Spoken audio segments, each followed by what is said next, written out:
번째 시간입니다. 오늘은 지난 시간에 이어서 이제 구약 성경을 오늘 이제 다 정리를 마무리를 하려고 합니다.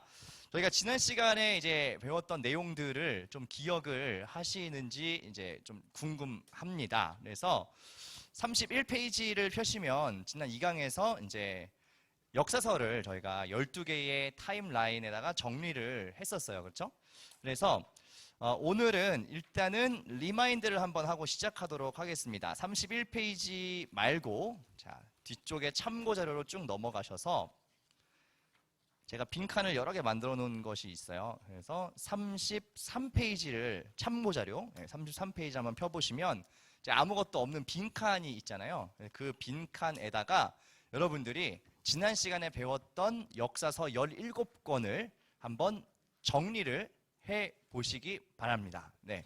뭐 약간 막히시면 살짝 참고하셔도 좋으신데 어쨌거나 이게 왜 이 자리에 들어가는지를 한 번 더 이렇게 리마인드를 하시는 차원에서 제가 한 3분 정도 드려볼 테니까 이 12개의 표를 한번 채워보시면 좋을 것 같습니다. 자, 시간을 조금 드릴게요. 채워보겠습니다. 제가 이제 한 분 한 분 검사를 다 하면 굉장히 이제 민망한 상황이 서로 발생할 수 있잖아요. 그래서 자, 우리 한번 힘을 합쳐서 자 이제 합력하여 한번 선을 이루어보도록 하겠습니다. 우리 앞에 계신 분부터 한 분씩 나오셔서 순차적으로 하나씩 이제 배치를 이제 부탁을 드릴게요. 우리 연희자매부터 나오셔서 자 맨 앞에다 어떤 거 붙이실까요? 예, 제일 쉽죠. 예. 자 옆에 붙여주세요. 창세기. 자 다음 나오셔서 자 어떤 거 붙일까요? 출애굽기. 네, 출애굽기 드리겠습니다. 옆에 붙여주시고 조금 좁게 붙여주세요. 뒤에까지 가야 되니까. 네, 출애굽기 붙였습니다. 자, 정미 형제 그다음 뭐 붙이실래요? 네, 잘 말씀하시면 됩니다. 어떤 거요? 출애굽기 다음에? 아, 2단 아니에요. 괜찮아요. 출애굽기 다음에 어떤 거 붙이시면 되죠? 제가 지금 들고 있는데. 출애굽 한 다음에 어디에서 40년? 민수기. 자, 민수기 붙여주시고. 자, 그 다음 어떤 거 붙여야 되죠? 신명기? 확실합니까? 진짜로? 정말로? 어디다 붙이시려고? 민수기 옆에요? 다음에요? 그래요? 자, 뒤에 한번 표정 한번 봐주시고 모두의 불안한 눈빛 한번 봐주시고. 정말로? 리얼리? 괜찮으세요? 아, 오케이. 자, 그 다음, 우리, 지금 나오셔가지고, 우리 윤리자매 나오셔서, 자, 요거를 뭐 약간 수정 보완해서 좋고, 자, 어떤 거 드릴까요? 여호수아, 네, 여호수아, 자, 짜잔. 네, 수정 괜찮죠? 네. 왜냐면 지난주에 약간 중간 이후에 오셔가지고 이 부분을 못 들으셨을 수도 있어요. 자, 이렇게 해주셨습니다. 자, 그 다음 우리 예지자매 어떤 거 드릴까요? 사사기. 네. 자, 사사기. 오케이. 자, 그 다음 우리 부장님. 네. 어떤 거 드릴까요? 사무엘 상하. 두 개 다. 예. 두 개 드리겠습니다. 사무엘 하. 예, 드리겠습니다. 네. 좋습니다. 자, 우리 민경자매. 그 다음 나오셔서 하나 붙여주시면 되는데, 어떤 거 드릴까요? 어떤 거? 자, 사무엘 하 다윈 얘기였죠. 그죠? 그리고 나서, 열왕기 상. 하도 드릴까요? 왜요? 왜? 하도 드릴게요. 하도 하고 가세요. 오신 김에. 자, 오케이. 자, 그 다음 우리 이름 죄송해요. 동생 죄송해요. 이렇게 말하면 안 되는데 예슬. 그래요. 미안해요. 정말 이 기억력 정말. 우리 예슬님 어떤 거 드릴까요? 뭐요? 지금 약간 화를 내시면서 자, 알겠습니다. 네, 바벨론 포로기. 오케이, 감사합니다. 우리 주영자매. 네, 어떤 거 드릴까요? 에스라. 에죠, 쓰죠? 확실해요? 에예요, 쓰예요. 잘 말씀하시죠. 스 맞아요? 아, 오케이. 네. 자, 드렸습니다. 네, 그 다음, 우리 죄송해요. 이름을 제가, 이름이, 죄송합니다. 네? 예, 수연자매. 자, 어떤 거 드릴까요? 느헤미야. 네, 오케이. 느헤미야. 자, 여기 있습니다. 느헤미야 붙여주시고.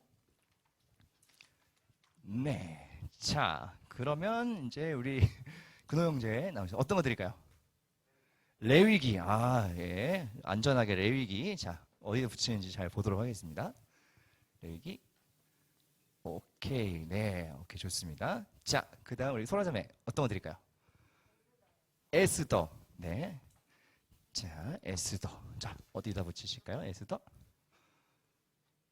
오케이. 네. 좋습니다. 그 다음 우리 한 바퀴 더 돌았군요 벌써. 그럼 우리 다시 연이죠. 자, 어떤 거 드릴까요? 역사서 아직 남아가지고. 예.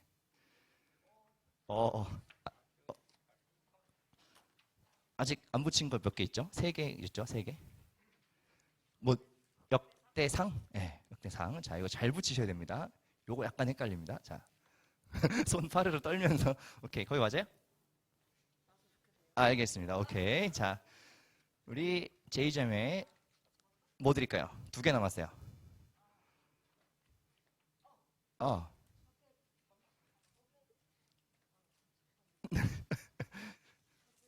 2개 남았어요. 2개. 지금 룻이랑 역대하 남았어요.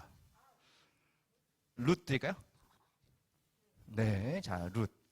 어디다 붙이실까요? 룻. 오케이. 네, 사사기에다가 네, 잘 붙이죠. 마지막 이제 우리 역대하. 이거 잘 붙이셔야 됩니다. 계속 여기 좀 어려운 게 가는 것 같아, 자꾸 우리.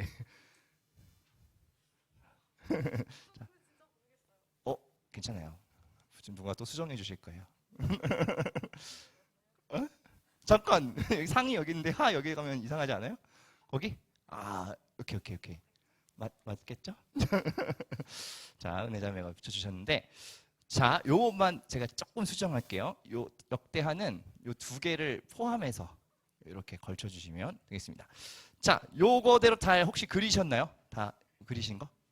아니에요? 한번 제가 빠르게 리마인드를 시켜드릴게요. 창세기, 네, 창조 이야기와 족장들 이야기, 그리고 이제 요셉 이후에 이제 이집트 포로 생활하다가 출애굽한 사건, 그리고 광야 40년 민수기, 그래서 이제 계수 1차, 2차 계수 있다 그랬죠. 그리고 여호수아는 이제 가나안 땅 정복하고 정착하는 땅 분배 이야기까지 있다고 했고요. 그 후에 이제 사사들이 등장하는 이제 가나안 땅 정착 이후의 삶, 근데 매우 좀 이렇게 상태가 안 좋아지는 이야기라고 했죠. 사사기. 그리고 사사 시대 끝나면서 사무엘이 등장하죠. 마지막 사사이자 제사장이자 기름 붓는 역할까지 하고 왕정으로 바꾼 사람 사무엘. 그리고 사울 등장하고요. 사무엘 하에는 거의 다윗의 이야기가 대부분이라고 했습니다. 그리고 이제 열왕기 상부터 솔로몬 이후로 이제 분열 왕국 시대 열린다고 했고요. 열왕기 하까지 해서 이제 그 남북 분열 왕국의 왕들의 이야기인데 대부분 타락상. 그래서 이제 심판을 예고받는 그런 이야기라고 말씀을 드렸고, 실제로 이제 바벨론의 포로로 끌려간 사건 70년, 그리고 돌아와서 재건 공동체를 세우는 과정이라고 했었죠. 그래서 에스라는 성전 재건, 그리고 학사 에스라 이건죠. 에스라가 율법 교육, 그리고 마지막 느헤미야가 성벽 재건까지 하면서 재건 공동체가 완성됐다. 근데 여기에 그 엔딩도 사실은 썩 좋은 엔딩은 아니었다라고 말씀을 드렸었죠. 그래서 요 큰 흐름을 보시면 되겠고, 레위기가 여기 있는 이유는 이제 생활 법전 개념이라고 말씀을 드렸어요. 그래서 따로 여기 들어가진 않고 요 서브로 밑에 내렸었고요. 신명기 역시 그동안 이제 모세가 이게 출애굽기와 광야 40년을 이제 전체 정리하면서 여기 들어가는 가나안 땅에 들어가는 후대에게 준 설교집, 고별 설교집이라고 해서 요 민수기 끝에 요 경계에다가 이렇게 붙였었습니다. 룻기는 이제 사사 시대에 있었던 작은 이야기라고 말씀을, 이방인 여인의 이야기라고 설명드렸고, 역대상은 대부분 다윗의 행적을 한 번 더 다른 역사가의 관점으로 적은 책, 역대하는 이 왕들의 남북 왕들의 이야기를 또 다른 역사가의 관점으로 한 번 더 기록한 책이라고 말씀을 드렸고, 에스더는 요 재건 공동체 그 시대쯤에 있었던 이제 그 에스더 왕후 에스더의 이야기, 이렇게 정리를 해드렸습니다. 그래서 이제 오늘은 우리가 나머지 2가지의 장르를 정리하려고 하는데요. 다시 우리 32페이지로 한번 돌아와 보도록 할게요. 오늘은 시가서와 예언서를 정리하면 이제 완성이 돼요. 여기는 이제 역사서가 되겠죠. 지난 시간에 했던 역사서고, 여기를 이렇게 좀 구분선을 해놓을게요. 구분선을 해놓고 여기도 좀 숫자를 이렇게 써놓도록 하겠습니다. 네, 총 12개의 시대가 있었죠. 자, 그래서 오늘은 시가서는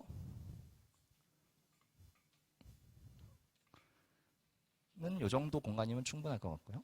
나머지 예언서를 정리하면 구약 39권을 정리를 하게 됩니다. 먼저 시가서라는 말이 무슨 뜻인지를 좀 정리를 할 필요가 있는데요. 제가 그 32페이지 아래에 이렇게 정리를 했습니다. 시가서는 다 같이 한번 읽어볼까요? 시작. 인간의 체험을 통해 발견한 하나님에 대한 문학적 기록들. 네, 말이 약간 복잡한데 쉽게 얘기하면 어떤 개인의 체험을 통해서 내가 살아보니 아니면 이런 경험을 해보니 하나님이 이런 분이시구나 라는 것을 자기가 경험하고 그걸 이제 후대에 남겨주기 위해서 기록을 한 거예요. 근데 왜 시가라는 이름을 썼냐면 한 장 뒤에 넘기시면 대부분 형식이 문학 형식이에요. 뭐 시도 있고 노래도 있고 여러 가지 그 당시에 문학적 형식을 빌어서 기록을 해놓은 거여서 시가, 시와 노래 이런 이름을 붙여놨습니다. 그래서 시가서라고도 하고 또 어떤 책에서는 체험서라고 쓰기도 해요. 두 가지가 다 맞습니다. 그래서 하나님에 대한 경험을 토대로 그것을 문학적으로 기록한 장르 이렇게 보시면 되겠습니다. 그리고 예언서를 제가 정리했는데 예언서는 사실 되게 직관적이죠. 이름 자체를 보시면 알겠는데 예언서 한번 같이 읽어볼까요? 시작. 예언자를 통해 전해지는 하나님의 말씀. 그래서 예언자가 누구냐면 하나님께 어떤 계시를 받는 사람들이에요. 그래서 이 받은 계시를 이제 기록으로 남기거나 이렇게 사람들에게 전하는 그런 이야기들. 그래서 예언서는 대부분 예언자들이 받은 예언에 대한 기록 이렇게 생각하시면 되겠습니다. 자, 그래서 33페이지 아래쪽에 보면 시가서가 5개가 있고요. 예언서가 17개가 있어요. 근데 이게 참 나름대로 외우기가 좋게 구성이 잘 돼 있는데 역사서가 몇 권이었죠?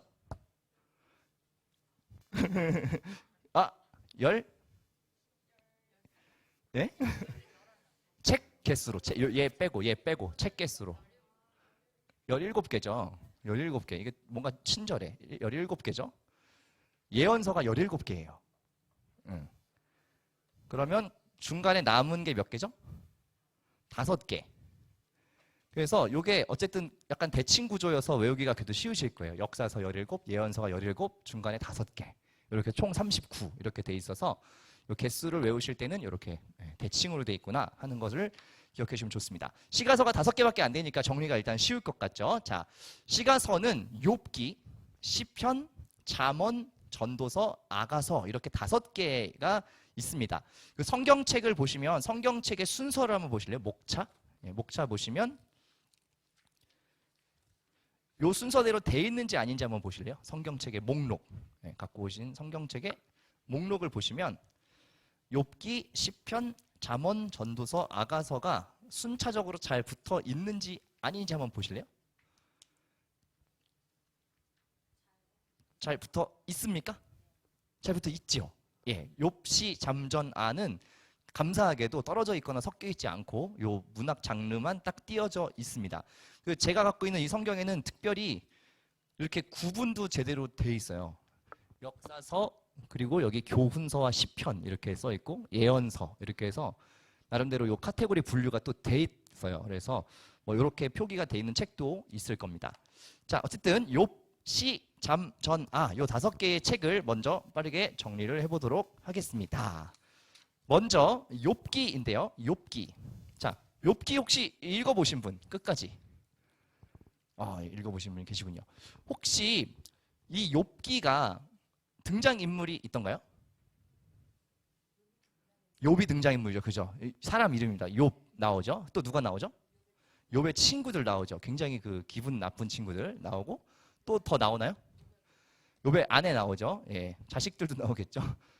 돌아가 죽은 자식들 또 태어난 자식들 뭐 이렇게 다 나오는데 욥이 고난받는 어떤 이야기예요. 근데 이거를 왜 역사서로 따로 분류하지 않냐면 일단 장소나 어떤 스토리의 변화가 사실 크게 없어요. 욥이 등장하기는 하는데 욥이 뭐 이렇게 막 하나님의 허락받은 고난을 받아가지고 뭐 고생하는 이런 이야기가 나오긴 하지만 어떤 스토리가 막 진행되거나 어떤 사람들이 계속 등퇴장을 한다든지 아니면 어떤 장소가 바뀐다든지 뭐 이런 것들 시간상의 어떤 큰 진행은 거의 없습니다.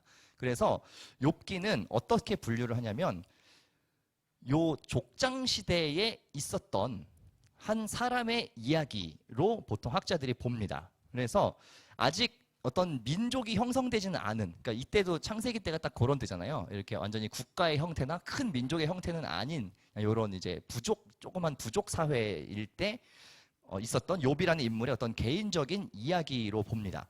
욥기 자체가 분량이 굉장히 크기는 한데 이런 시간 장소 변화가 없고 또 실제로 역사서의 어떤 일부를 차지하면서 이야기의 개연성을 계속 이어가는 그런 건 아니에요. 그래서 욥기는 따로 빼져 있고 특별히 이 욥기를 많은 학자들이 어떻게 보냐면 왜 이제 시가서에다 따로 분류를 하냐면 이걸 하나의 문학적인 어떤 이야기, 그러니까 내러티브로 봐요. 네, 그러니까 무슨 얘기인지 이걸 잘 이해하셔야 되는데, 그러니까 그래서 이게 무슨 허구나 가짜다 이런 게 아니라 하나의 욥이라는 인물을 어떤 상징적인 인물로 보는 거예요. 하나님께 고난받는 어떤 한 사람을 좀 이렇게 주목해서 이 사람이 어떻게 하나님을 인식해 가는가 하는 하나의 이야기를 보여주고 있어요. 그래서 이거는 어떤 문학적인 요소가 훨씬 강하다라고 봅니다. 그래서 시가서에다가 이제 배치를 하게 되고요. 사실 이제 5권의 책 중에서 욥기가 그나마 조금 난이도가 있고 나머지는 너무 쉬운 거여서 자, 다음 시편을 빠르게 한번 보도록 하겠습니다. 시편은 여러분 뭐 잘 아시듯이 이제 150개의 어떤 시와 노래 집으로 되어 있는데 시편의 저자가 되게 많아요. 35페이지에 제가 적어놨는데 다윗이 있고요. 아삽이라는 사람이 있고 고라의 자손, 솔로몬, 모세, 헤만, 에단이라고 하는 7명의 저자들이 있습니다. 근데 분량상 다윗이 가장 많은 저작을 남겼어요. 총 73편의 시편을 다윗이 지었어요.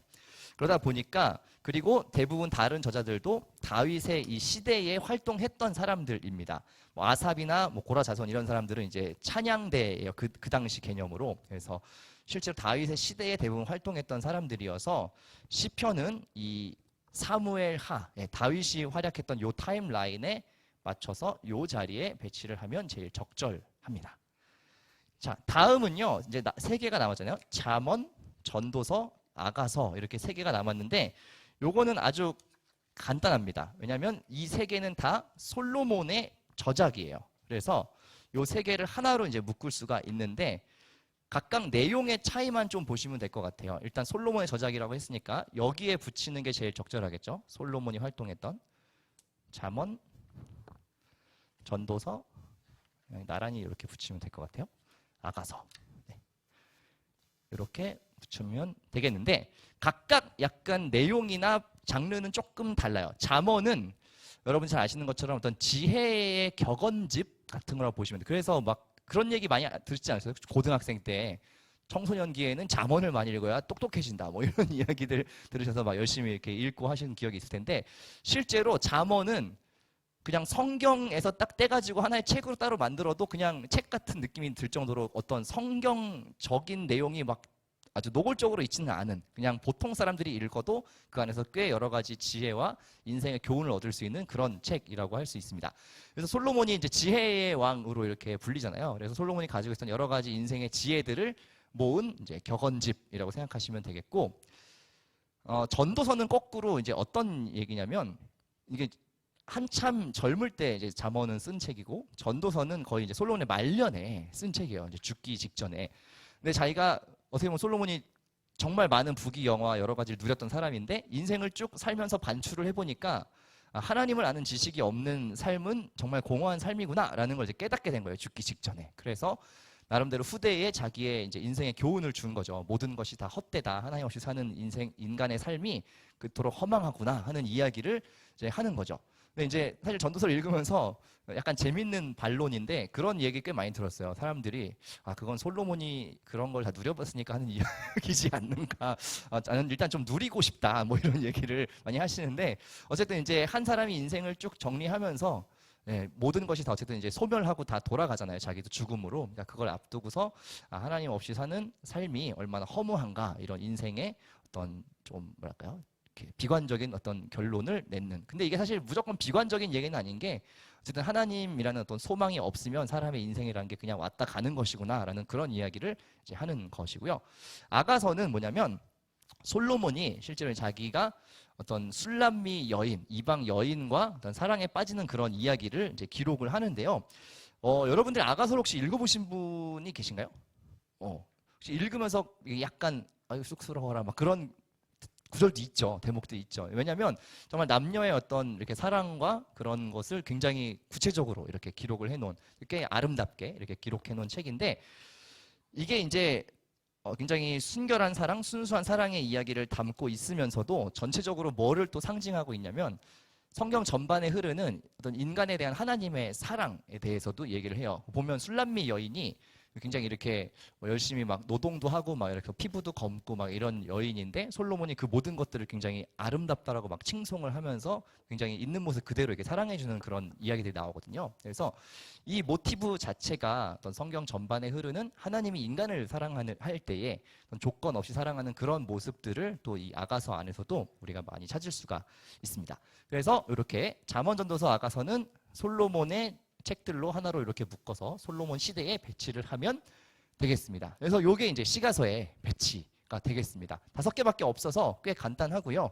네, 욥기가 족장 시대에 있다라는 것 정도만 여러분들이 유념하시면 나머지는 뭐 이렇게 자연스럽게 다윗의 이야기, 솔로몬의 이야기 이렇게 매칭을 하실 수가 있겠습니다.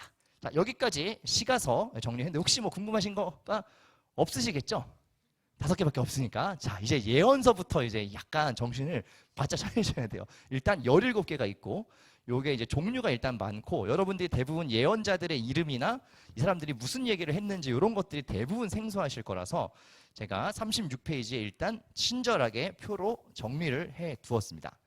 자, 예언서는 일단 분량에 따라서, 그러니까 실제 장수, 양에 따라서 대예언서와 소예언서로 크게 구분할 수가 있습니다. 되게 직관적이에요. 대예언서는 양이 많다는 뜻이에요. 기본적으로 장수나 분량이 많은 걸 대예언서라고 하고요. 그 외에 좀 장수가 적고 책 자체가 작게 돼 있는 거를 소예언서라고 합니다. 그래서 대예언서가 5건이 있고 소예언서가 12건이 있어요. 근데 그것 또한 어떻게 나눌 수 있냐면 시간 흐름에 따라 나눌 수가 있어요. 포로기 이전. 자, 여기를 제가 하이라이트를 해볼게요. 포로기, 이게 중요해요. 예언서를 정리할 때는 포로기를 기점으로 포로기 이전에 활약한 예언자들이 있고 포로 시대에 활약한 예언자들이 있고 포로기에서 돌아온 후에 활약한 예언자들이 있어서 이 3가지를 구분해서 보시면 되겠습니다. 네. 이 친구는 여기쯤에 올려놓을게요. 자, 그래서 일단 대예언서 5건이 이사야, 예레미야, 애가, 에스겔, 다니엘 이렇게 되어 있습니다. 자, 성경책 목차 한번 다시 보실게요. 자, 이 대예언서 5개가 전체 예언서 중에 어디에 있는지를 한번 보실래요? 17개의 예언서 목록 중에서 이사야, 예레미야, 애가, 에스겔, 다니엘 어디에 있나요? 예? 아가서 뒤에요? 맞아요. 그러니까 전체 예언서 목록 중에 어디에 있어요? 뒷부분이요? 예, 이사야, 예레미야, 대예언서 5건이 전체 17개 예언서 중에 어느 쪽에 있나요? 제일 앞쪽에 있죠. 그죠? 그러니까 이게 어떤 구분이라는 걸 이해하시겠어요? 대예언서를 어디다 놓은 거예요? 앞쪽에 먼저 놓은 거예요. 그렇죠? 분량과 중요도 때문에 이 5개가 앞쪽에 다행히 또 안 섞여 있고 딱 그룹핑이 돼 있어요. 그래서 이사야, 예레미야, 애가, 에스겔, 다니엘인데 이 중에 포로기 이전에 예언했던 것이 2개, 포로기 중간에 예언한 것이 5개, 3개 이렇게 있습니다. 큰일 날 뻔했다. 네, 그래서 일단은 대예언서 5개의 위치를 한번 보도록 하겠습니다. 자, 이것도 제가 이제 많아가지고 알록달록하네요. 정말 많네요. 자, 찾았다. 5개 찾았습니다. 자, 일단은 이사야는 이사야를 먼저 보도록 할게요. 이사야 잘 아시죠? 제일 어떻게 보면 유명하고 알려진 사람인데 일단은 요 분열 시대, 그러니까 포로기 이전에 활동했던 사람들은 대부분 어떤 내용을 예언했을까 한번 추측해 보실래요? 포로로 끌려가기 전이면 주로 어떤 얘기들을 했을 것 같아요? 포로가 될 것이다. 그냥 무작정이요. 약간 옵션 같은 건 정도는 줘야 되지 않아요? 어떻게 하면 이렇게 된다라는 얘기를 주로 했겠죠. 실제로 포로기 이전에 활동했던 뭐 이사야나 예레미야는 대부분 뭘 얘기했냐면 심판이 있을 수도 있으니 빨리 회개하고 하나님 앞에 돌이켜야 된다라는 이야기를 주로 합니다. 그러니까 어떤 아직까지는 찬스가 있는 거예요. 여기서 잘 정신을 차리고 말을 잘 듣고 하나님 뜻대로 하면은 아직은 괜찮은데, 근데 문제는 어쨌든 우리가 포로기가 있었다는 걸 전제로 하면 말을 들었다 안 들었다? 잘 안 들었어요. 안타깝게도 뭐 잠깐 뉘우치거나 뭐 이 정도는 있었는데 완벽하게 이 말들을 고지고대로 듣고 행동을 변화시키지는 않았어요. 그래서 이사야는 주로 남유다에 대한 것을 이제 예언을, 제가 그건 뒤에다가 한 번에 정리를 다 해놨네요. 그 얘기는 이제 뒤쪽에 하기로 하고요.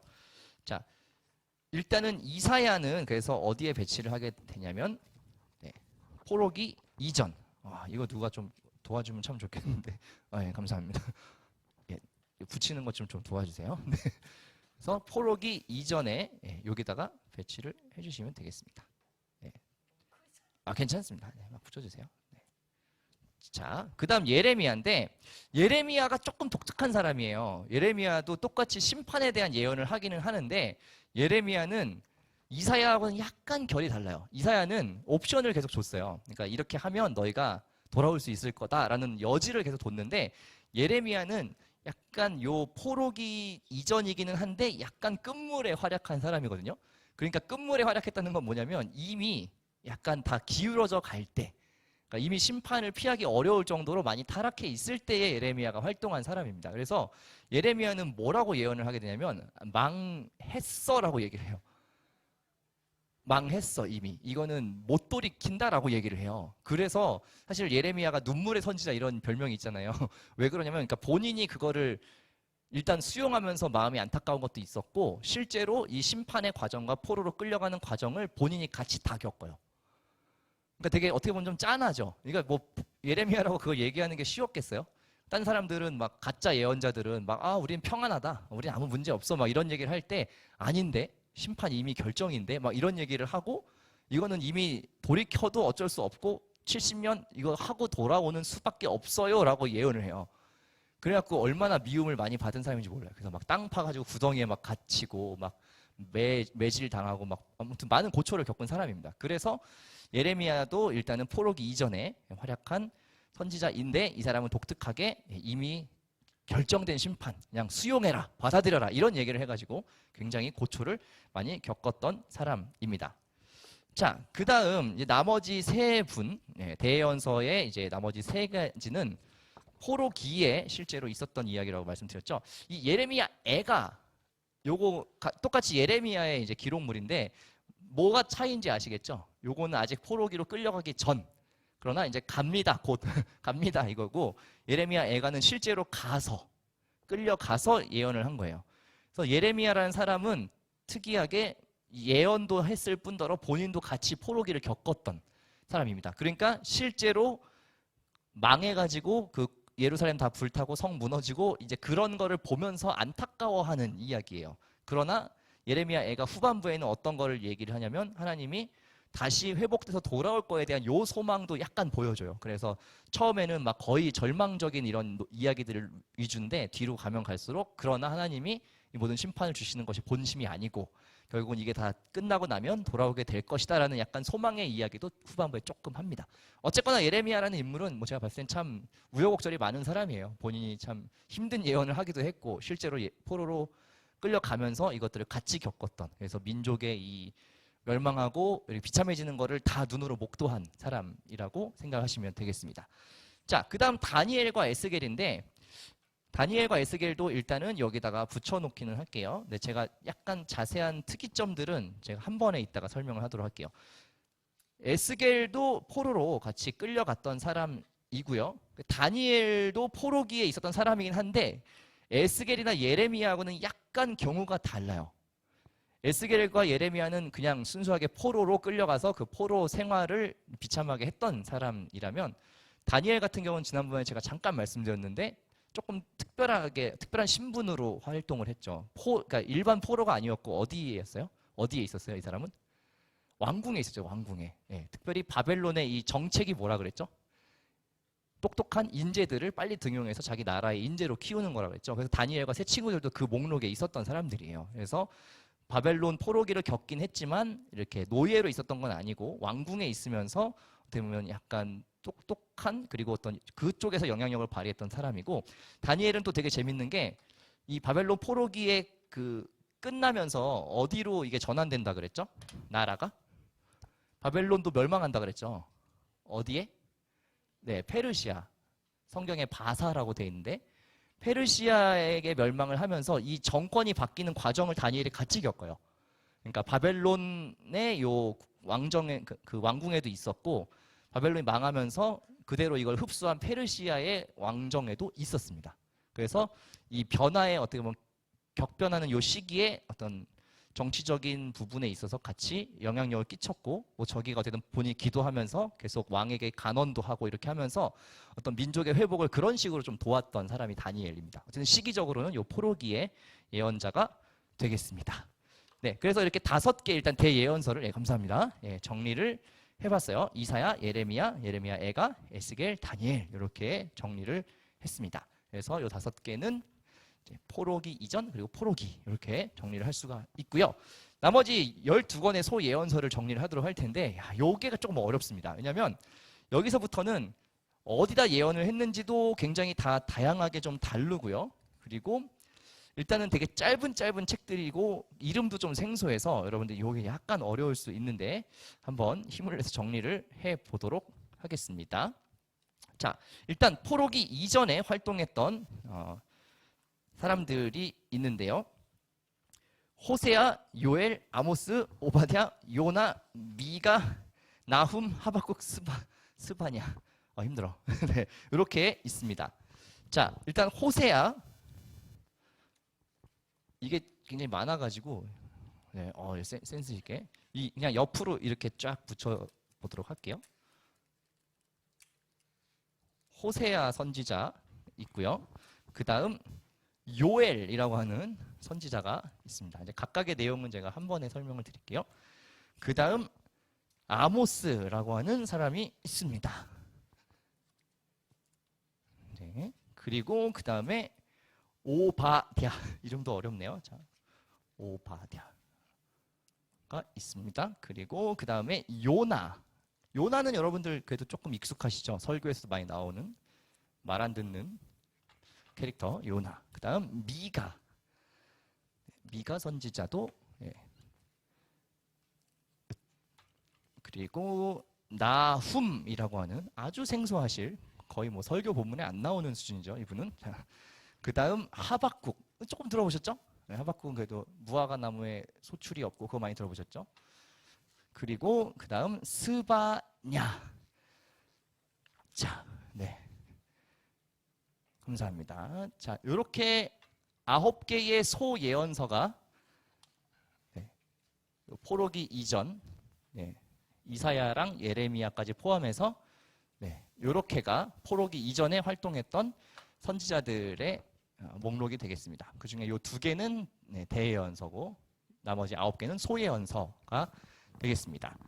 자, 그리고 포로기는 요 3개밖에 없으니까 이미 정리가 됐고 이제 나머지 책들은 포로기 이후에 요 재건 공동체를 설립하는 과정에서 활약한 선지자인데 3개 딱 남았어요. 학계.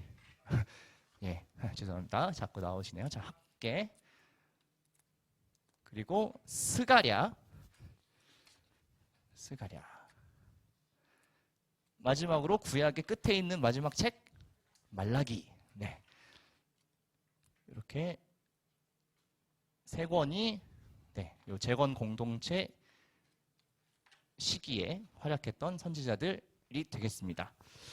참고로 말라기는 어디까지가 이름인가요? 이게 기자가 붙어가지고 뭔가 말라가 이름인가?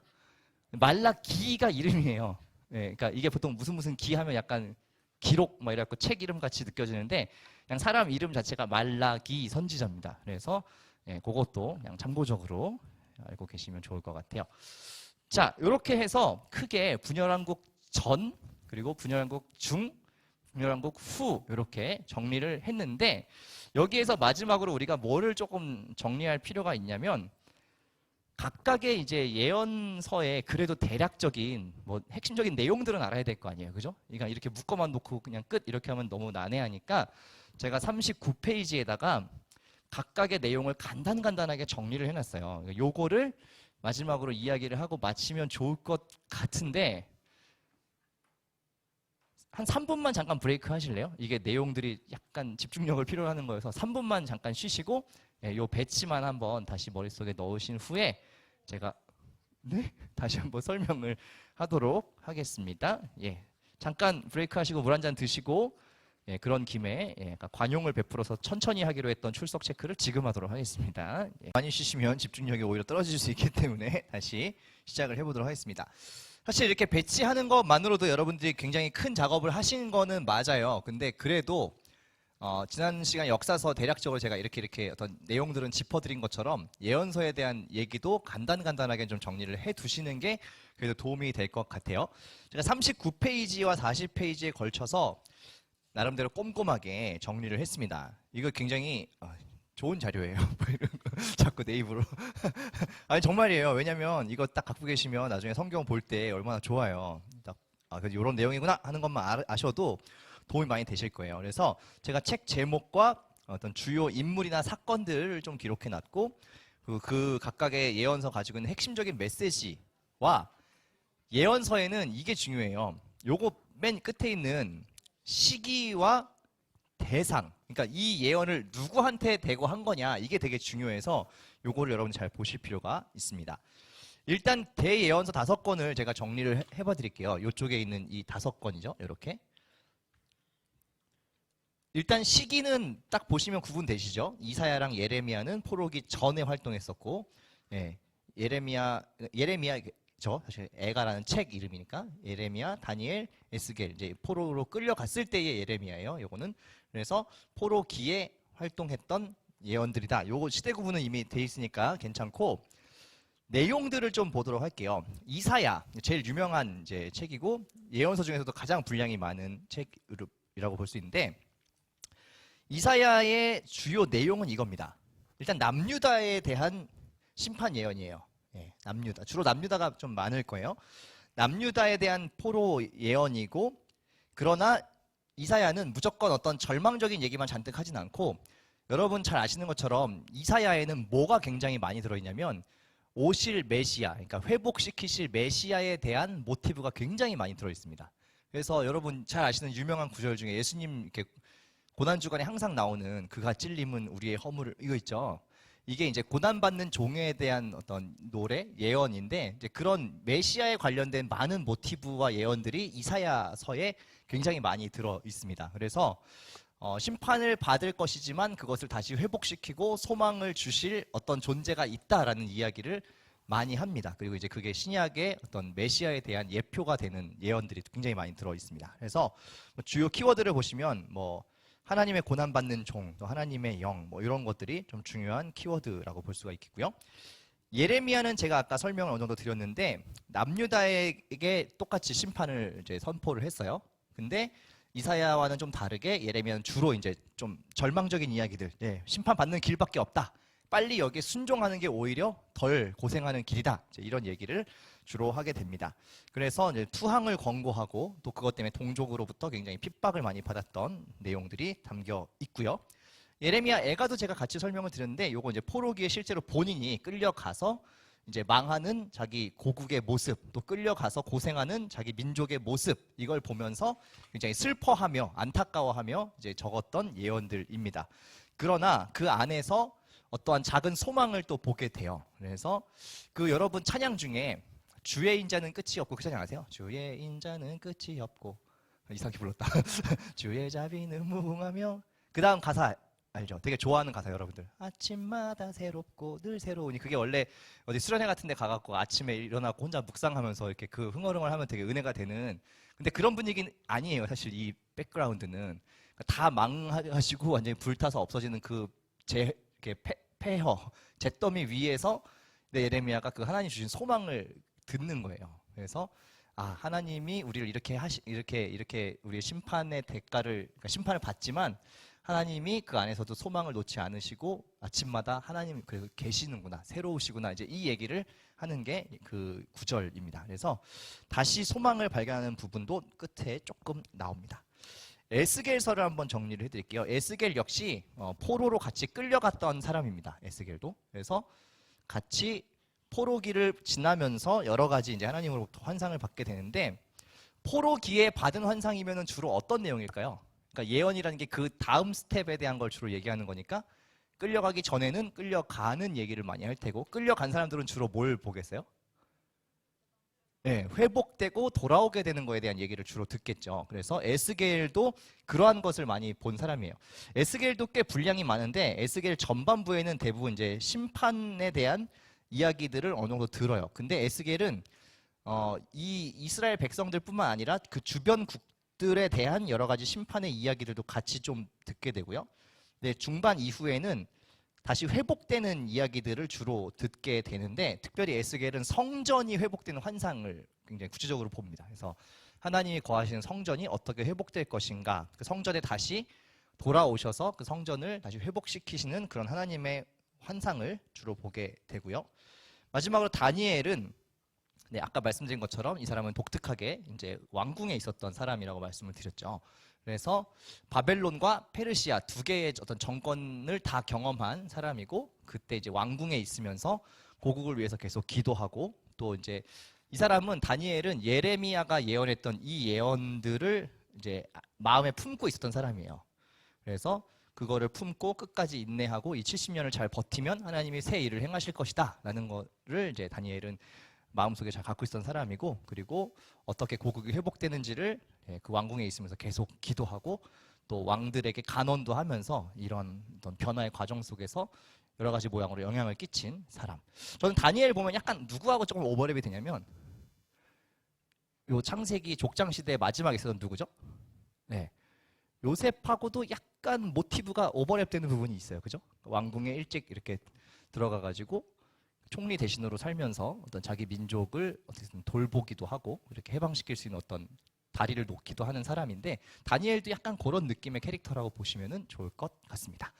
그래서 대예언 5권 이렇게 정리를 했고, 이제 40페이지 여기가 이제 강적인데, 일단 여기 나오는 것들은 대부분 여러분들이 약간 생소하실 가능성이 커요.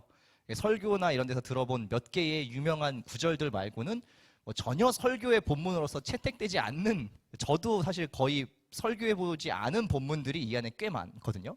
그래서 요거를 마지막으로 한번 잘 집중해서 정리를 해보도록 하겠습니다. 먼저 호세아는요, 포로기 이전에 활동한 사람인데, 이 사람은 특별히 북이스라엘을 대상으로 예언을 합니다. 근데 호세아가 굉장히 좀 재밌는 이야기인데, 호세아 선지자를 하나님이 부르셔가지고 뭐를 명령하시냐면, 그 당시 북이스라엘이 뭐가 되게 만연했냐면 우상숭배가 만연했는데, 특별히 어떤 우상숭배냐면 그 바알과 아세라를 섬기는 우상숭배를 열심히 했어요. 왜냐면은 요건 조금 알고 계시면 좋을 것 같은데, 이렇게 분열왕국 시대가 이제 오잖아요. 솔로몬까지 3대 왕인 솔로몬까지 하나의 왕국이었다가 이제 북이스라엘과 남유다로 나눠지게 되는데,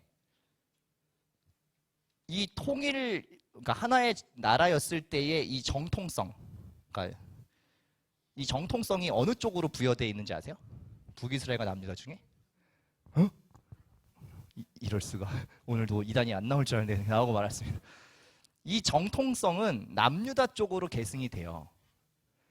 근데 그 다윗의 어떤 계보랄까, 이 정통성은 남유다 쪽으로 내려가는데, 북이스라엘이 그러다 보니까 뭐가 없는 거예요? 이 정통성이나 명분이 약하잖아요. 그러니까 이 북이스라엘의 첫 번째 왕이었던 여로보암이 딱 초창기부터 뭐를 하냐면, 예루살렘이나 이런 성소가 남유다 쪽에 있으니까 똑같이 그걸 카피해가지고 만들어요, 북이스라엘 지역에. 사마리아에. 그래가지고 성전을 똑같이 만들어 놓고 여기도 하나님이 예배 받으시는 성전이다라는 어떤 권위를 부여하기 위해서 오히려 더 적극적으로 어떤 종교 활동이나 이런 것들을 막 장려를 합니다. 근데 문제는 이게 사실은 정통성이 없기도 하고 이게 뭔가 약간 근본이 없는 상태에서 막 이런 것을 셋업하니까 변질이 되는 거예요, 금방. 어떤 이 스피릿이나 마인드가 셋업이 안 된 상태에서 막 형식과 이 장만 만들어 놓으니까 여러 가지가 다 막 유입되고 막 이런 이방 민족들의 문화들 막 뒤섞여 들어오면서 북이스라엘은 계속 이 정권 내내 뭘 가지고 하나님께 계속 이야기를 듣냐면 이 우상숭배, 제사의 문제, 하나님께 바르게 예배하지 않는 그 막 바알과 아세라 문화들이 다 뒤섞여 버리는 이 문제 때문에 계속 씨름을 하거든요. 그래서 호세아가 뭘 예언하게 되냐면 이 우상숭배, 특별히 바알과 아세라는 뭐의 상징이냐면 다산과 풍요의 상징이에요. 바알은 이제 뭐 땅의 신, 아세라는 뭐 이렇게 어떤 출산 이런 거에 대한 모티브를 가진 신이거든요. 그래서 이게 참 여러분 들으시면 되게 황당하실 수 있는데 근데 그 당시에는 그래서 무슨 일을 벌이냐면 농사가 잘 되고 비가 많이 오고 추수가 잘 되게 하기 위해서 무슨 제사를 드리냐면 성행위를 하면서 제사를 드려요. 그러니까 남녀가 교합해서 뭔가 남성이 뭐 사정을 하고 이런 거를 하늘에서 비가 내린다라고 생각을 한 거예요.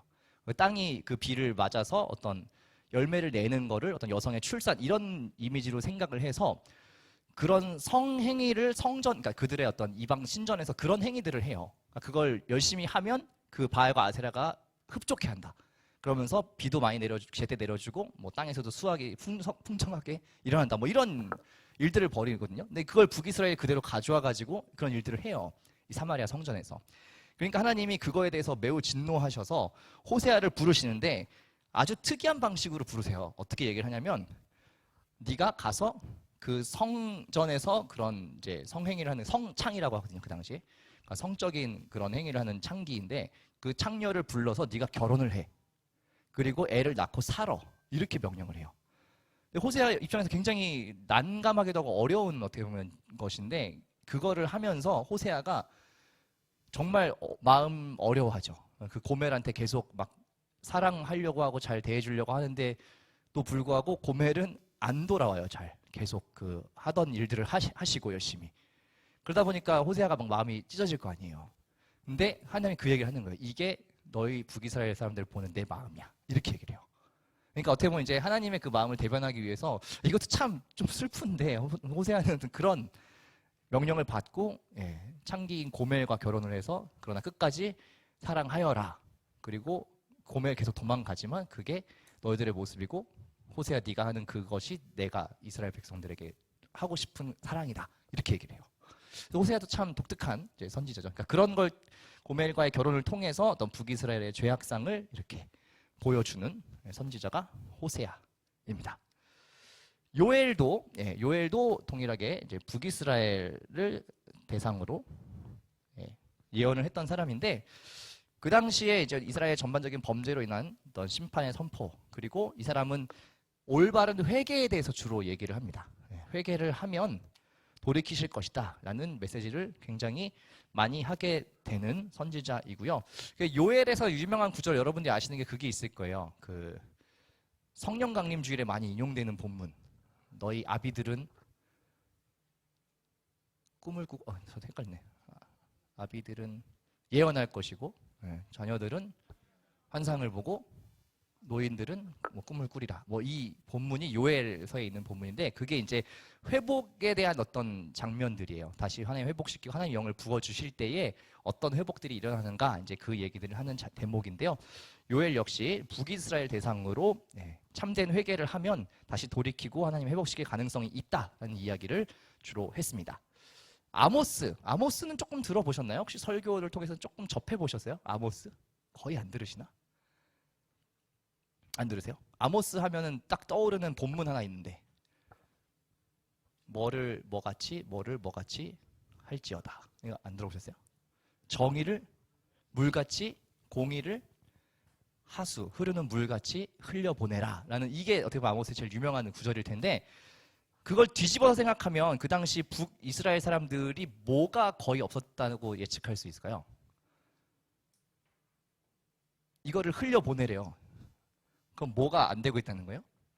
정의, 공의 이런 것들이 싹 사라진 북이스라엘의 어떤 타락상을 얘기해줘요. 특별히 그 당시에 제사장 아니면 성전에 어떤 일하는 사람들, 부자들 이런 사람들이 전혀 가난한 사람을 돌아보지 않고 약한 사람들을 하나도 돌아보지 않는, 그냥 자기들끼리 막 뭐 여름 휴양지를 짓고 막 겨울이 되면 겨울 휴양지를 짓고 거기에서 막 누워가지고 먹고 마시면서 평안하다 막 이렇게 살고 있는 그 당시 시대의 어떤 지도자들과 부자들의 모습을 아주 신랄하게 비판합니다.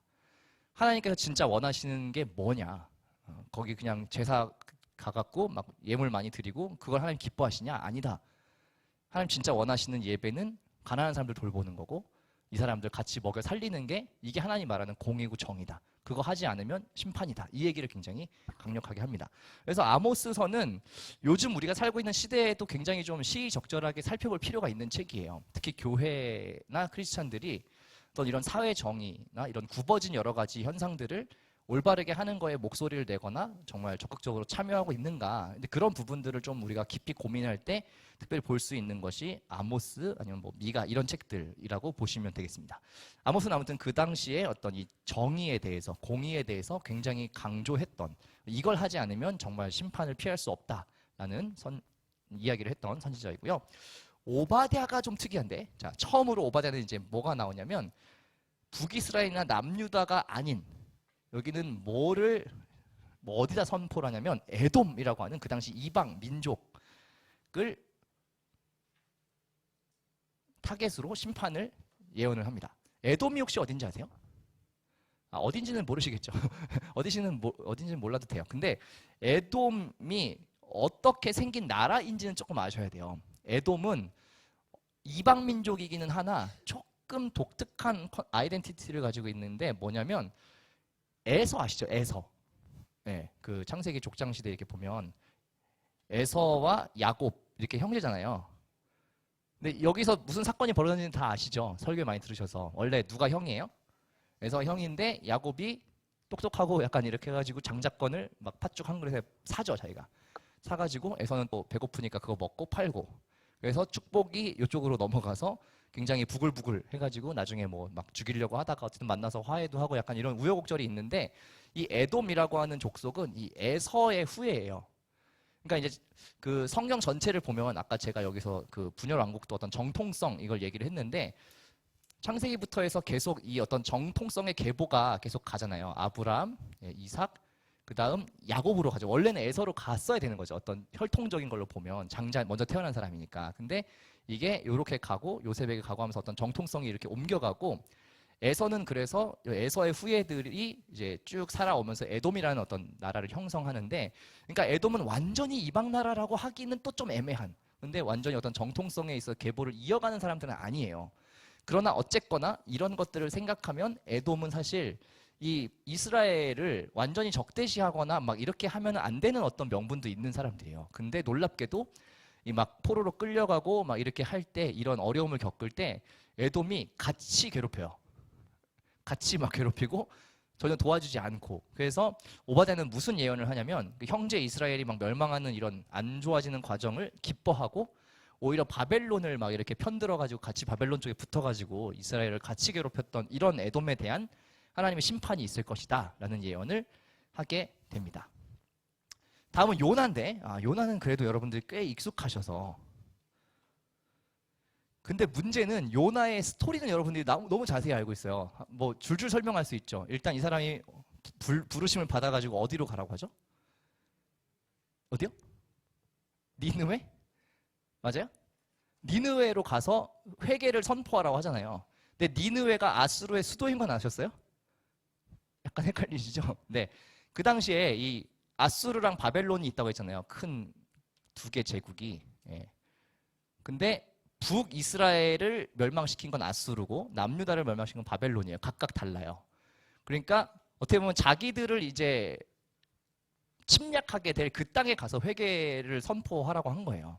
그러니까 요나가 사실 기분이 안 내킬 만도 하죠. 이 사람들 누가 봐도 우리의 지금 주적인데 거기 수도에 침투해가지고 너희들도 회개하면 하나님 용서해 주실 거야라는 얘기를 하라고 하니 이 사람이 사실 뭐 마음이 썩 좋지는 않았겠죠. 그래가지고 계속 막 도망다니고 막 한 열흘 정도 돌아가지고 전해야 되는데 하루 만에 막 빠른 걸음으로 회개 하고 그냥 대충 휙 돌고 다 했습니다. 이렇게 하는 그런 일들을 막 하다가 이제 물고기가 잡아먹어가지고 뱃속에 3일 동안 있다가 회개하고 또 뱉어내고 근데 또 정신 못 차리고 막 이렇게 그 뭐죠? 나무 이름이 생각이 안 나요? 박넝쿨. 예, 막 이렇게 박넝쿨이 시들시들해가지고 막 햇빛이 막 쨍쨍 비치니까 또 짜증내고 막 이렇게 하니까 하나님이 야 너는 이 박넝쿨 하나 아까워하는데 내가 이 니느웨 백성들을 생각하는 마음이 뭔지 모르겠냐? 이러면서 끝나잖아요 요나서가. 요나의 이야기는 여러분들이 잘 알고 계시는데 그 선포의 대상이 아수르의 수도인 니느웨였다라는 것을 기억하시면 좋겠고 그러니까 이게 참 독특한데 사실은 우리가 언뜻 생각하면 이 사람들은 뭔가 그냥 다 악당 빌런 같잖아요. 근데 놀랍게도 하나님이 이 사람들에 대한 구원의 계획들도 갖고 계시다는 거예요. 어떻게 보면 하나님의 이 세계의 경영의 흐름에 있어서 저 나라들을 일시적으로 사용하는 것뿐이지 이 사람들이 애초에 무슨 무슨 집합체거나 그런 게 아닌 거잖아요. 그래서 그런 맥락에서 어떤 이방 민족에 대한 구원의 가능성도 열어둔다라는 책이 요나서의 핵심 메시지가 되겠고요. 미가서는 또 좀 특이하게 북이스라엘, 남유다 공통적으로 양쪽을 다 포함해서 이제 예언을 해요. 모두 까기. 미가는 양쪽을 이제 다 통틀어서 이제 예언을 하는데 하나님을 떠난 예루살렘과 사마리아 이게 아까 제가 말씀드렸죠. 요 남북의 수도, 남유다의 수도는 예루살렘, 북이스라엘 수도 사마리아. 그래서 어떻게 보면 이제 요 북이스라엘의 수도는 조금 더 이제 정통성을 모방한 거라고 말씀을 드렸죠. 그래서 요 양쪽의 수도를 다 언급하면서 양국이 다 지금 같이 맛이 가고 있다. 이거는 안 된다. 이렇게 해서 예언을 하고요. 미가서의 약간 중요한 그 모티브는 이거예요. 장차 그러나 이 모든 것을 회복시킬 구원자가 올 것이다 라는 이야기를 살짝 담아내는데 이게 여러분들이 잘 아시는 그 미가 2장 5절인가요? 베들레헴에서 한 아기가 태어난 그 예언 있죠? 그게 이제 미가서에 담겨 있잖아요. 우리가 그 대림절에 많이 이렇게 선언하는 본문. 그게 이제 미가서에 담겨 있어요. 그래서 심판에 대한 양국 다에 대한 심판의 예언이긴 하지만 그래도 이제 회복에 대한 모티브를 살짝 담고 있고요. 나훔이라고 하는 이 책이 또 재밌는 책인데 다 같이 붙어 있구나. 나훔은 요 요나서하고 약간 그 세트로 돼 있어요. 요나서가 좀 먼저 거라면 나훔은 그 다음 이야기인데 똑같이 아수르에 대한 이제 심판인데요. 요 내용이에요. 요나가 니느웨에 회개하세요 대충 전했는데 엄청 진지하게 회개하잖아요. 놀랍게 그 사람이 대충 듣고도 막 회개를 너무 제대로 하니까 용서를 해주신단 말이에요. 근데 한 100여 년 후에 다시 또 타락을 해요. 아수르가. 그러니까 나훔이 한 번 더 이 아수르에 대한 심판을 예언을 하는 거예요. 100년 전에 요나의 선포를 통해서 회개를 하고 용서를 해줬는데 다시 교만해졌다라는 이유로 그거에 대한 멸망을 선포하는 것이 나훔 되겠고요. 하박국은 이제 남유다를 대상으로 이제 예언을 했는데 이 사람은 좀 특이해요. 어떤 심판을 받을 것이야라는 내용보다는 하박국은 약간 그 질문하는 사람 스타일이에요. 그러니까 예언을 이제 하나님으로부터 듣기도 하지만 먼저 이 사람은 되게 의문이 가득했어요. 그러니까 지금 돌아가는 이 상황들, 그러니까 남유다의 상황들을 보니까 부자나 막 이렇게 어떤 악인들이 너무 득세하고 있는 이런 상황들이 자기가 보이는 거죠, 눈에. 그래서 하나님께 먼저 질문을 해요. 왜 이렇게 되는 것입니까? 왜 하나님을 경외하고 바르게 사는 사람들은 점점 더 비참하게 살게 되고 왜 하나님을 업신여기고 없는 것처럼 사는 사람들이 더 이렇게 잘 살고 있는 것입니까? 라고 거꾸로 질문을 하게 되고요. 그리고 하나님은 왜 이런 상황에서 계속 침묵하시는 것입니까? 라고 하박국은 질문을 계속 합니다. 그리고 그 답을 이제 하나님으로부터 듣게 되는데 하나님이 어떤 답을 주시냐면 이 어떤 심판과 회복에 대한 이야기들을 하시면서 다 이것들이 내가 계획이 있고 때가 있다라는 이야기를 이제 들려줘요. 하나님께서. 그래서 그 여러분 하박국에서 가장 유명한 구절이 아마 대부분 무화과 나무의 열매가 그거를 생각하시는데 사실 조금 더 하박국의 핵심적인 본문은 그거예요. 오직 의인은 믿음으로 살 것이다. 그게 이제 하나님이 주신 어떤 응답이에요. 마치 의인들이 멸망하는 것처럼 보이지만 사실은 의인은 그 믿음 때문에 다시 살게 될 것이다라는 이게 이제 하박국서의 핵심 본문이 되겠습니다. 물론 이제 거기에 대한 감사의 고백으로 이제 그 뒤에 나오는 게 그거죠. 무화과 나무에 열매가 없고 막 감람나무에 소출이 없어도 하나님으로 인해서 기뻐하겠다. 이제 그 고백이 그래서 나오는 거예요. 이걸 듣고 하나님이 어떻게 보면은 그러니까 손을 들어주신 거죠. 너 악인들이 지금 이기는 것처럼 보이지만 아니다. 의인이 결국 믿음으로 말미암아서 살아날 것이다라는 얘기를 해주시는 것이 하박국서입니다. 그래서 하박국서는 그냥 일방적으로 듣기보다는 하박국이 먼저 이 상황에 대해서 의아해하고 그거에 대한 대답으로 의인과 믿음에 대한 이야기를 하시는 것을 기록으로 남긴 책이고요. 마지막으로 포로기 이전의 마지막 책 스바냐. 스바냐서는 남유다와 약간의 주변 이방 민족들을 포함해서 이렇게 예언을 했고요. 사람들의 이 죄악으로 인해서 하나님 여호와의 큰 날, 요 단어가 되게 많이 쓰이거든요. 스바냐에서만 나오는 독특한 표현이에요. 여호와의 큰 날.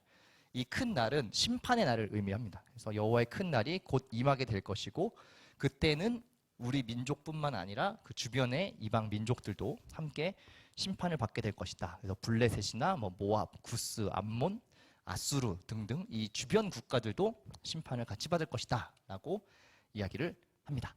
마지막으로 이제 포로기 후에 활약했던 요 세 예언서만 정리하면 이제 끝입니다. 학개는 귀환해서 성전을 건축했다 그랬잖아요. 요 에스라 시대에 그 이제 스룹바벨이죠. 구체적으로 여기 그러니까 두 번의 귀환이 있다고 말씀드렸는데 혹시 기억나시나요? 총 3번의 귀환이 있었는데 스룹바벨이라고 하는 총독이 1차 귀환을 시켰고 2차가 이제 이 책의 제목인 에스라 율법을 가르쳤다고 했고요. 3차에 느헤미야가 성벽을 재건했다 이렇게 말씀드렸는데 이 1차에 와서 스룹바벨이 성전을 재건하는 이 과정에서 굉장히 반대가 많았어요. 그러니까 주변에서 방해하고 이방 민족이나 아니면 내부에서도 이 성전 건축을 굉장히 이렇게 방해하고 반대하는 세력들이 굉장히 많았습니다. 그래서 그 과정에서 사람들이 되게 지친 거예요. 하나님이 성전을 지으라고 했는데 이걸 막 잘 되면 좋겠는데 계속 반대가 생기고 하니까 되게 힘들어 할 때에 하나님이 다시 이제 학개를 통해서 무슨 얘기를 하시냐면 이 성전을 건축하는 사람들이 보게 될 성전의 영광, 하나님이 다시 여기에 임하셔서 어떠한 영광으로 이 사람들에게 다시 축복하실 것인가를 이렇게 소망을 주시는 그런 이야기를 예언을 하게 됩니다. 그리고 스가랴 역시 조금 비슷한데요. 이스라엘 백성을 다시 하나님 백성으로 삼을 것이다라는 예언, 그리고 그 약속을 믿고 순종해서 이 성전을 끝까지 잘 건축을 해라라는 메시지를 선포한 사람이 학개와 스가랴입니다. 그래서 이 두 사람은 성전의 건축에 대한 어떤 격려, 이 사람들이 끝까지 지치지 않고 잘 이 하나님이 명령하신 이것을 잘 감당하라고 하는 그 소망을 주셨고요. 마지막으로 말라기, 제가 지난 시간에도 살짝 느헤미야의 끝이 어땠다라고 하면서 말라기 이야기를 살짝 했었는데요. 말라기가 이제 거의 재건 공동체가 형성된 후에 요 거의 끝물에 있는 이야기라고 보시면 되는데 지난 시간에 말씀 살짝 드린 것처럼 별로 좋은 엔딩은 아니에요. 말라기는 결국 뭐냐면 재건 공동체가 잘 형성이 되고 성전도 짓고 율법도 재교육하고 성벽도 지어서 어쨌거나 다시 하나의 국가로서 형태를 잘 만들어 놓았는데 문제는 이 사람들이 이 고생을 하고 돌아왔음에도 불구하고 다시 타락하기 시작하더라가 말라기의 이야기입니다. 그래서 하나님의 사랑에 대해서 굉장히 냉소적이고 또 무관심한 태도를 보이는 이 백성들에게 다시 하나님께 나아와라 라고 마지막으로 어떻게 보면 되게 간절한 호소를 하면서 구약 성경이 끝납니다. 그래서 제가 이제 말씀드린 것처럼 이 구약의 끝이 사실은 별로 좋지 않아요. 약간 되게 쓸쓸하고 조금 이렇게 우울하게 끝나요. 돌아왔는데도 결국은 다시 타락하는, 그래서 약간 이렇게 하얀 곡선을 그리면서 성경의 이야기가 끝납니다. 그래서 신약이 이제 시작될 수 있는 어떤 배경이 전제 조건이 되는 거예요. 이제는 이 모든 역사를 통해서 봐도 결국 사람들이 하는 일이라는 것이 하나님을 계속 떠나고 배신하고 계속 자기 뜻대로 사는 게 그냥 사람의 본성이구나를 아주 긴 시간 동안 적나라하게 다 훑어주고 그리고 이 포로기까지 갔다 왔음에도 불구하고 별로 상태가 좋지 않았다라는 엔딩으로 이제 말라기까지 정리를 할 수가 있습니다. 자, 뒤에 끝이 아니었어요. 마지막으로 하나 더 있었네요. 네, 괜찮습니다. 그래서 구약 성경의 세 가지 핵심 주제를 제가 딱 정리를 했습니다. 아주 간단해요. 창조, 타락, 구속, 구원이라고 썼나요? 제가 구속? 구속. 네, 좋습니다. 구약의 39권의 이 모든 책들을 딱 세 가지로 핵심 키워드를 잡으면 이 세 개예요. 창조와 타락과 구속. 창조는 일단 뭐 어렵지 않으시죠? 하나님이 세계를 시작하셨다라는 이야기예요. 근데 이게 사실 되게 당연하고 쉬운 명제 같지만 여러분 놀랍게도 이 명제가 수긍이 안 돼서 이 성경 내지는 어떤 기독교의 신앙에 발을 들이지 못하는 사람들도 사실 굉장히 많습니다. 여기에서 일단 부딪히는 거예요. 성경을 딱 펴서 창세기 1장 1절에 있는 하나님이 태초에 천지를 창조하셨다라는 이 명제 자체가 수긍이 안 되고 힘든 사람들도 의외로 많습니다. 네. 그럼 이게 사실 되게 중요한 대명제죠. 그러니까 이걸 사실 부정하면 그 뒤에 모든 얘기들은 그냥 뭐 단군설화 같은 정도의 이야기로 그냥 받아들일 수밖에 없는 거죠. 그러니까 하나님이 세계를 지으셨고 이 세계를 운영해 가신다라는 큰 베이스가 있어야 사실은 이 이후의 모든 성경의 이야기도 그것을 바탕으로 볼 수가 있어서 일단 창조라고 하는 게 첫 번째 중요한 키워드가 되겠고요. 두 번째는 타락인데요. 뭐 타락은 이제 구약 전반을 관통하는 그냥 패턴이라고 보시면 돼요. 구약뿐이 아니라 인간의 모든 역사 속 그리고 오늘 살고 있는 우리들 역시 여기에서 예외일 수 없죠.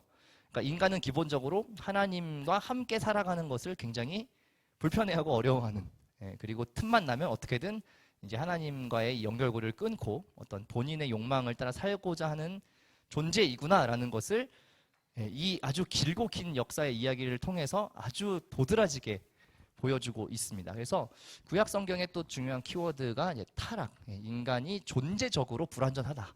하나님을 의지하고 살지 않으면 본질상 죄를 행하고 어떤 욕망을 따라 살 수밖에 없는 존재구나라는 것을 아주 전적으로 보여주고 있고요.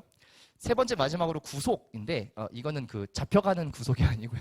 철컹철컹 뭐 이 구속이 아니고 이거는 이제 구원한다. 속량이라고 뭐 구원, 속량을 합친 단어인데 그냥 구원이라고 생각하시면 돼요. 그래서 어떠한 어려움들, 그게 이제 뭐 본인들의 죄 때문에 자초한 것이든 아니면 어떤 주변의 상황이나 주변국들에 의해서든 기본적으로 이스라엘 백성들은 계속 침략이나 고난의 역사를 계속 겪잖아요.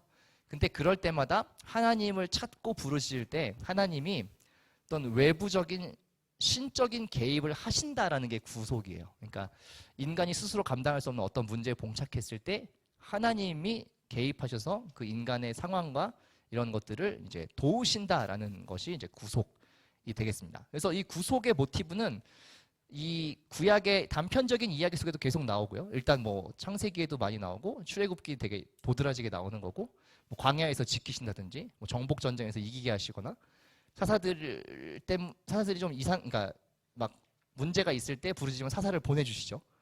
그리고 뭐 다윗의 삶에도 마찬가지고, 뭐 사실은 계속 이런 하나님의 개입, 신적인 개입은 계속 구약에 관통돼 있어요.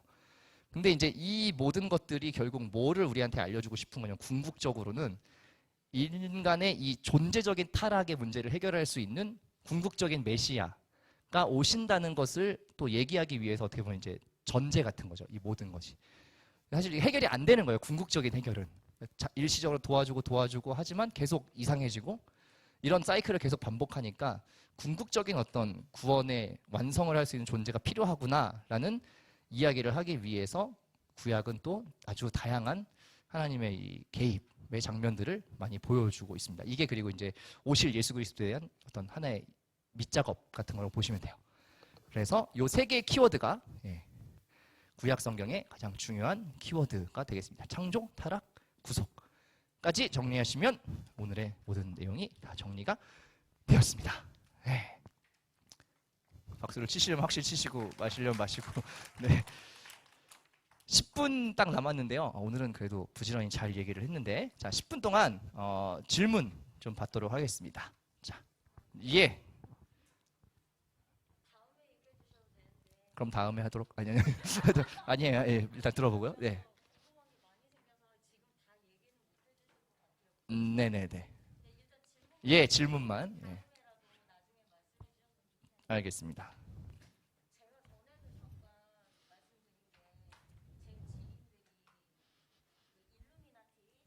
예. 10년 신앙이 깊으신 분들이네요. 일루미나티를 10년 믿으신 분들. 네. 음. 예.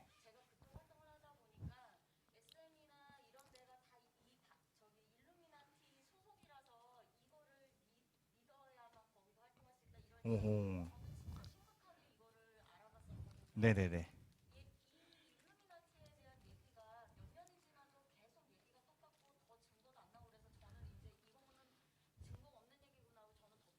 네.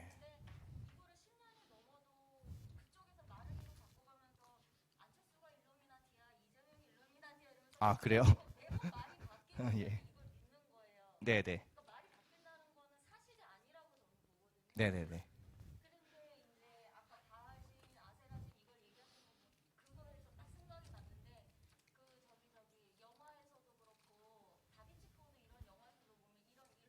네네네. 예.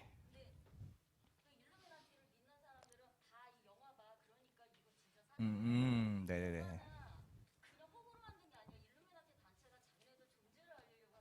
음, 네네네.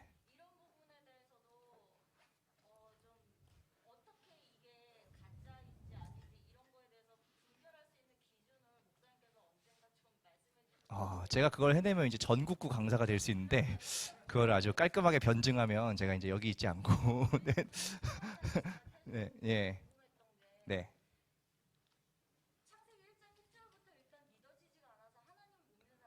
예, 예,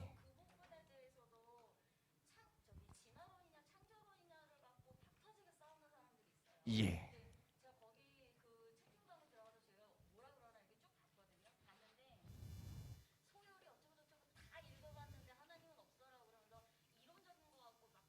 음, 음, 음. 네. 음. 네.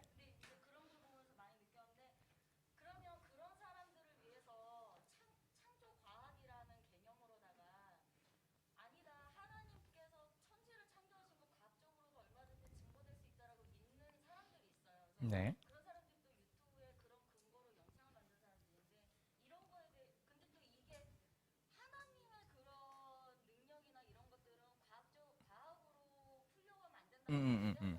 네네네네.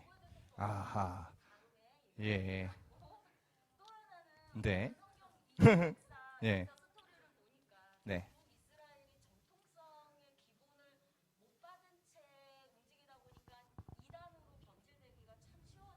네네.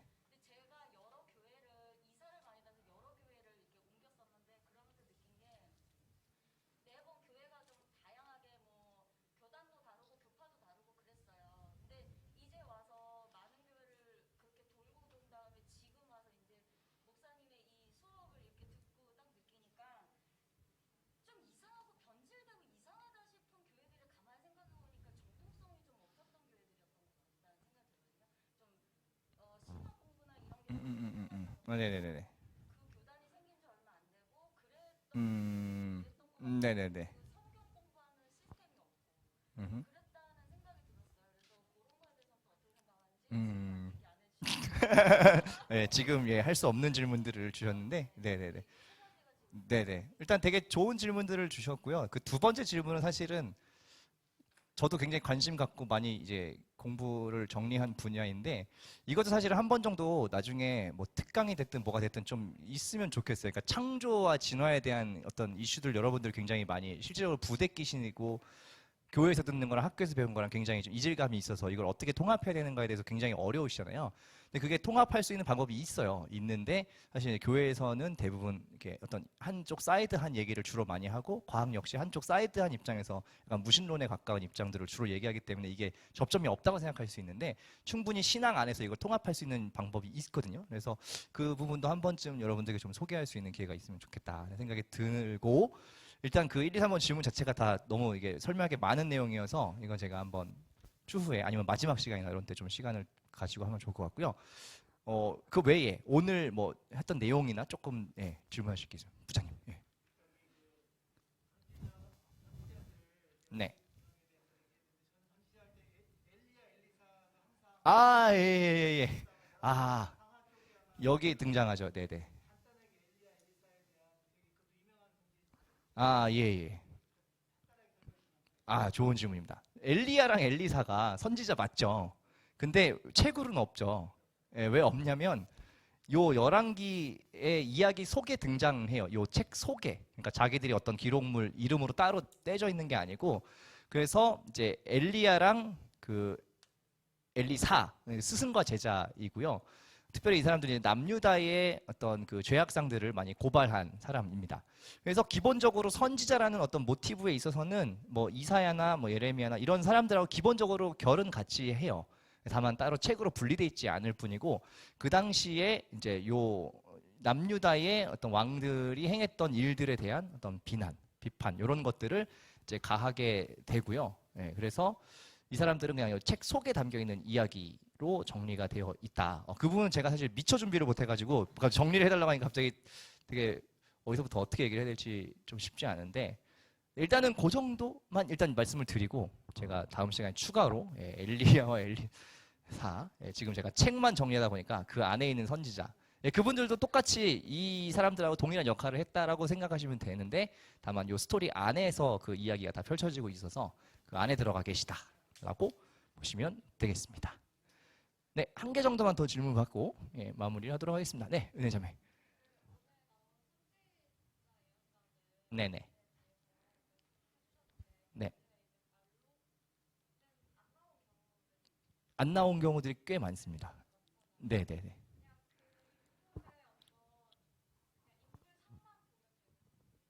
그렇죠, 그렇죠. 그러니까 성경은 사실 등퇴장을 정확히 기록한 선지자도 있고 그 출신 배경 같은 것까지 다 얘기해주는 선지자가 있는가 하면 그냥 하나님의 말씀이 이러이러하다라고 시작하는 선지서도 꽤 많아요. 그래서 백그라운드가 나와 있는 선지자를 한번 보시면 예레미야를 한번 펼쳐보실래요? 죄송해요. 다 가방 쌌는데. 네, 죄송합니다. 눈치가 없었습니다. 예레미야 1장을 보시면 책의 표제라고 해서 1장 1절에 아주 자세하게 써 있어요. 제가 읽어볼게요. 베냐민 땅 아나돗의 제사장들 중 힐기야의 아들 예레미야의 말이라. 아몬의 아들 유다왕 요시야가 다스린 지 13년에 여호와의 말씀이 예레미야에게 임하였고 요시야의 아들 유다의 왕 여호야김 시대부터 요시야의 아들 유다의 왕 시드기야의 11년 말까지 곧 5월에 예루살렘이 사로잡혀 가기까지 임하니라. 라고 이거는 이제 굉장히 이제 친절하게 설명이 돼 있는 편인 책인 거예요. 이 사람의 족보 언제 활약했고 몇 월까지 나와 있잖아요. 이거 굉장히 상세하게 나와 있는 거고 뒤에 가서 다른 책들을 한번 또 볼게요. 약간 소혜연서에는 그런 자세한 설명들이 잘 없는 경우가 많아요. 뭐를 보면 좋을까요?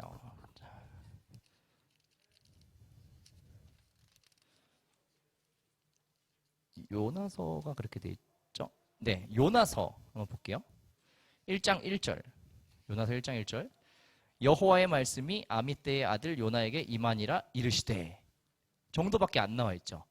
그러니까 그냥 요나가 누구인가 정도만 돼 있고 하나님 말씀이 임했다라고 하면서 바로 그냥 그 이야기를 쭉 설명하는 경우가 있고요. 그 바로 뒤에 있는 미가도 보면은 약간 간단하게 나와 있어요. 유다의 왕들 요담과 아하스와 히스기야 시대에 모레셋 사람 미가에게 임한 여호와의 말씀 곧 사마리아와 예루살렘에 관한 묵시다 라고 하면서 한 절 정도 소개하고 바로 예언으로 막 넘어가는 이런 경우가 있죠. 그래서 자세하게 연대를 설명하기도 하고 또 이렇게 아니면 그냥 간단하게 설명하고 넘어가게 하는데 대부분 공통적인 건 어떻게 결말나는 것은 거의 없어요. 그러니까 예언의 내용 자체가 위주로 수록돼 있지 이 사람이 어땠다라든지 뭐 어떻게 뭐 되었다 이런 얘기는 거의 없고 그냥 초반에 그냥 표제에서 짧게 이 사람이 누구였고 뭐 어딜 대상으로 어떤 예언을 했더라 정도만 인트로로 있습니다. 그래서 이 내용 위주로 봐주시면 될 것 같아요. 네, 이 사람이 뭐 언제 어떻게 죽었고 이런 얘기들은 사실 잘 기록이 없습니다. 뭐 예레미야나 에스겔 뭐 이런 좀 선지자들 외에는 네, 언제 어떻게 되셨습니다라는 이야기들은 거의 없어서 뭐 그것까지 자세히 살피지는 않아도 괜찮을 것 같습니다. 예언의 내용 자체가 중요한 걸로 보시면 되겠습니다. 네, 혹시 뭐 이제 더 없으십니까? 오늘이 아니면 안 된다. 찝찝해서 갈 수 없다. 없으십니까? 없으세요? 네, 그러면은 여기까지 정리를 하도록 하겠습니다. 네, 제가 기도하고 마무리하겠습니다. 하나님 감사합니다. 오늘까지 구약의 39권의 책들을 함께 잘 정리했습니다. 구약의 큰 흐름 속에서 우리 하나님께서 인간을 사랑하시고 함께 지내시기를 원하시지만 또 그것을 본성적으로 원하지 않고 우리의 욕망대로 살아가고자 하는 또 우리의 죄된 모습과 인간적인 한계를 또 함께 살펴봅니다. 이것이 과거의 이야기일 뿐만 아니라 또 우리의 실존이기도 하다는 것을 우리가 기억하고 또 정말 궁극적인 소망과 대안으로 또 메시아로 오실 예수 그리스도를 또 이제 다음 시간부터 함께 살피고자 하는데 그것이 우리에게 또 귀한 소망의 이야기 될 수 있도록 인도하여 주시고 하나님께서 우리 인간을 사랑하시되 끝까지 사랑하셔서 또 살 길을 열어두신 것이 얼마나 감사한 일인지를 우리가 깊이 생각할 수 있도록 말씀을 볼 때마다 접할 때마다 발견할 수 있도록 인도하여 주옵소서. 이런 시간 수고하고 애쓴 모든 우리 청년들을 기억하여 주시고 또 좋은 주말 보내고 또 주의 날 또 함께 예배하는 기쁨도 누릴 수 있게 인도하여 주옵소서. 감사하며 예수님의 이름으로 기도드립니다. 아멘.